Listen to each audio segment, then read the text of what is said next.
જે રીતના એ દ્રશ્યો હતા એ દ્રશ્યોની અંદર આ તમામ ઘટના એક કેમેરામાં કેદ થઈ એટલે ખબર પડી કે ઘરની અંદર કઈ રીતનું વાતાવરણ હતું। ઘરની અંદર આ કયો પરિવાર હતો એની આપણે કોઈ ચર્ચા નથી કરવી, કારણ કે આ એક માત્ર ઉદાહરણરૂપ કિસ્સો છે। આવી ઘટના એ સમયાંતરે અનેક ઘરોની અંદર બનતી હોય છે। ક્યારેક કોઈ ઘટના કેમેરામાં કેદ થઈ જાય છે અને સમાજને અરીસો અને ઉદાહરણ પૂરું પાડવા માટે આટલું ઘણું છે।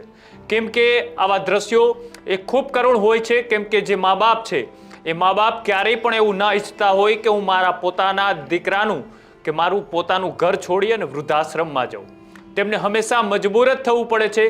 ક્યારેક એ પૈસા અથવા તો જમીનના વિવાદોના કારણે એ મા બાપને એ માનસિક કરી દેવામાં આવે છે, કેમ કે જ્યારે બે ભાઈઓ અથવા તો એ પરિવારના મિલકતોના ભાગ પડતા હોય છે ત્યારે સૌથી વધુ કોઈ કરપીણ અથવા તો કોઈ સૌથી વધારે સંવેદનશીલ થતું હોય તો એ માતા પિતા હોય છે, કેમ કે ક્યારેય એવું નથી ઈચ્છતા હોતા કે મારા પરિવાર એટલે કે મારા દીકરાઓના મિલકતના ભાગ પડે, એમાં ક્યારેય પણ મનદુખ ન થાય।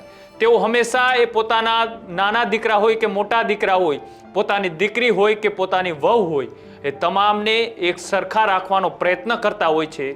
અને પછી પણ ક્યારેક લોભ અને લાલચમાં, વધારે લઈ લેવાની લાલચમાં અથવા તો એ પૈસાની ભાગદોડમાં પણ ક્યારેક મા બાપને ભૂલી જવામાં આવે છે। તો મા બાપને ક્યારેક એવી પરિસ્થિતિમાં મૂકી દેવામાં આવે છે કે તેમને ઘર છોડવા માટે પણ મજબૂર થવું પડે છે।